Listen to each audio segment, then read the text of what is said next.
Hello and welcome back. Tonight on the channel I wanted to do a details strip of this Colt Series 80. I've had several people PM me requesting a details strip. For those of you not familiar with it, it's really not very difficult.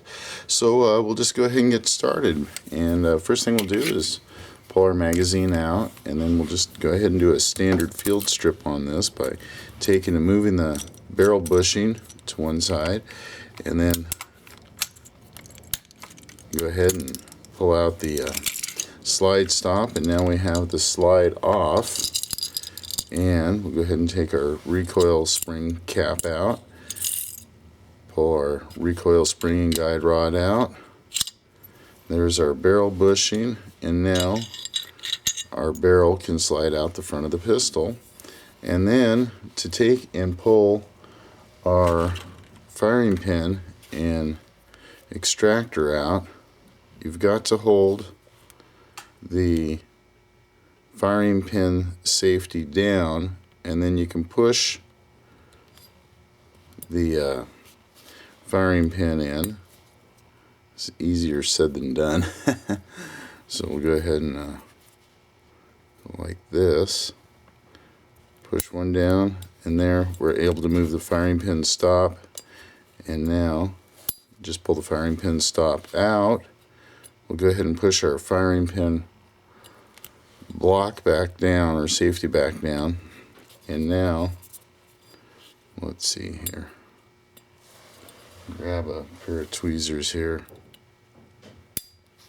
and pull that out, and now we can get this piece out. Now there's also a spring down in there, and there's our spring. So now we basically almost have our slide apart, except for we need to take our extractor out, and I like to just push it through from the front.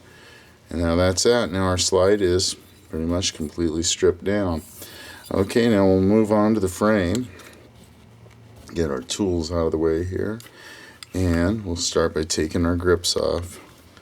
Now I've seen many of these grip screws that are taken and been mangled by people using the an ill-fitting screwdriver, which doesn't help the situation.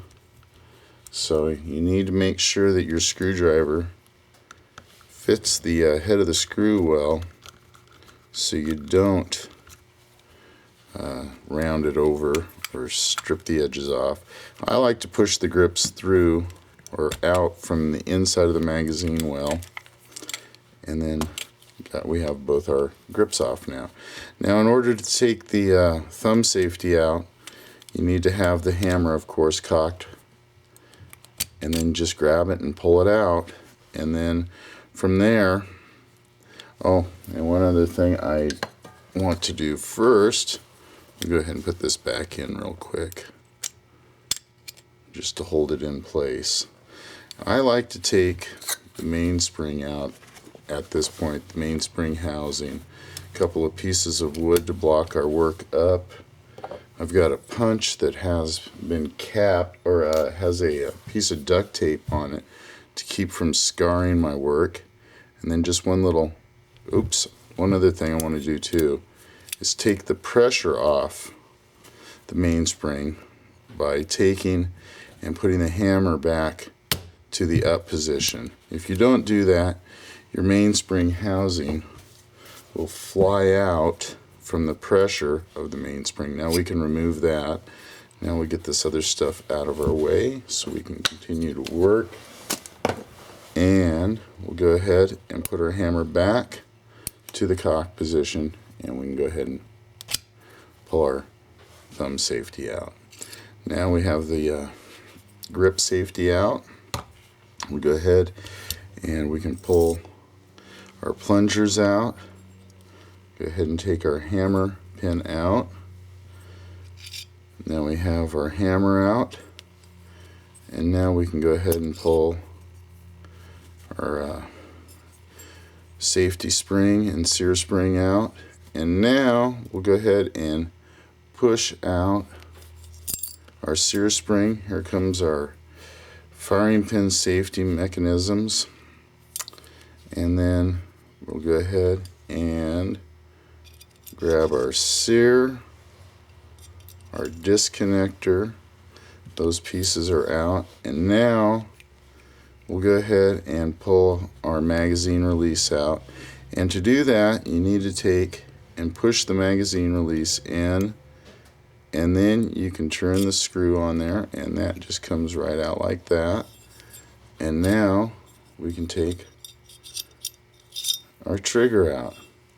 Pretty darn easy to strip this, and then I like to even go a little bit further when I really detail clean these and take all this out and do all these small parts. Now the mainspring, I like to take and use a punch that will push that out. Now what I'll normally do with this is I'll put this in a vise so I can push down on this with a vise and relieve the pressure off by having this held rigid in the vise and then pushing down on that. And then you can take your mainspring apart and see if I can do this without having to cut this and move to a different area. There we go. And then the mainspring's apart. Now I've found in a lot of these older Colts that that's a detail that's often overlooked. The interior of these mainspring houses, I found an incredible amount of rust in a lot of these pistols. People just don't take these apart and clean them and lubricate them. When I have them apart, I like to take a Q-tip and get in there and clean all that out, but that's up to you and how you want to maintain your equipment. But there you go. That's pretty much a basic detail strip of a Colt Series 80. And I'm going to go ahead and cut this video here in part 2. We'll just go ahead and reassemble it. Pretty darn simple. Alright, hey, thanks for tuning in and watching, and hopefully we'll see you on part 2. Alright, have a good evening.